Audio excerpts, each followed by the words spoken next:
ઓળખ આપી અહીંયા સુધી લાવનાર એવી કારીગર ક્લિનિક સંસ્થાને ખૂબ ખૂબ આભાર। सूरज के बिना रोशनी नहीं होती, चांद के बिना रात अंधकार, तात के बिना अन्न नहीं, भूख्या रहे चोर। હું કોઈ ઉદ્યોગપતિ નથી કે કોઈ મોટી ઓફિસમાં જોબ નથી કરતી, પરંતુ હું એ છું કે જેના વગર દુનિયા ચાલી શકતી નથી। હું એક ખેડૂત છું અને એ વાતનું મને ખૂબ જ ગૌરવ છે। હું સાબરકાંઠા જિલ્લાના ચોરીવાડ ગામની વતની છું। મારું નામ મીનાબેન હિતેશભાઈ પટેલ છે। મારી અને મારા પતિની ઉંમર 54 વર્ષની છે। મારા બે બાળકો છે જે કેનેડામાં વેલસેટ છે। અમે નિવૃત્તિના આરે છીએ, પરંતુ અમે નિવૃત્તિ નહીં, નિવૃત્તિમાં પ્રવૃત્તિને સ્વીકારી છે। કારણ કે હું આજે ખેતી નહીં, હું આજે એક સૌથી મોટી સમસ્યા અને એનું સમાધાન લઈને મારી કહાની રજૂ કરું છું। આજની સૌથી મોટી સમસ્યા એ છે કે આજની નવી પેઢી પોતાની રીતે ખેતર હોવા છતાં ખેતી કરવા માંગતી નથી। સિટીમાં જઈને 10-20 હજારની નોકરી કરી લે છે, સ્ટ્રેસમાં રહે છે, છતાં પણ એ ખેતીને સ્વીકારતી નથી। કેમ? એનું કોઈ સમાધાન નથી। તો હા, હું આજે એનું સમાધાન લઈને આવી છું।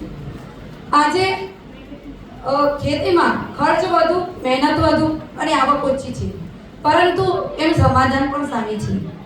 અમે ખેતી કરીએ છીએ, આજે ઓર્ગેનિક ખેતીની શરૂઆત કરી છે અને એમાં લોકોને ચોખ્ખું ખાવાનું મળે તે માટે પ્રયત્ન કરી રહ્યા છીએ।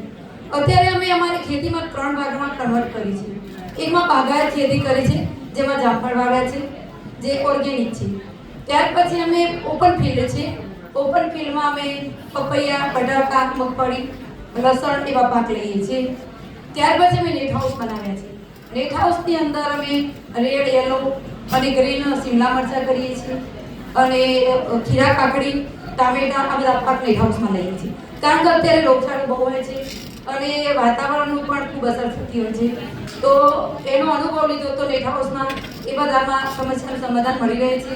બીજું કે આ સિઝનમાં આપણે પાક લઈ અને ભાવ લઈ શકાય છે, તો એનું પણ સમાધાન શોધ્યું છે અને ખૂબ સારો અમને રિસ્પોન્સ પણ મળ્યો છે। ત્યારબાદ અમે માર્કેટ પહેલા શોધીએ છીએ। કોઈ પણ ખેતી વાવીએ પહેલા મારા પતિ મહિનામાં એકવાર આઉટ સ્ટેટમાં જઈ એનું માર્કેટ શોધે છે અને ત્યાર પછી એનો અનુભવ કરીએ છીએ।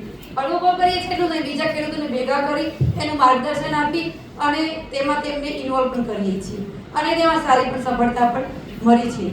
અને ત્યાર પછી હું ખેડૂત જે વાતનું મને સૌથી મોટું ગૌરવ એ છે કે મારા ખેતરે 10 ફેમિલી કામ કરી રહ્યા છે અને એમને હું રોજી આપી શકું છું।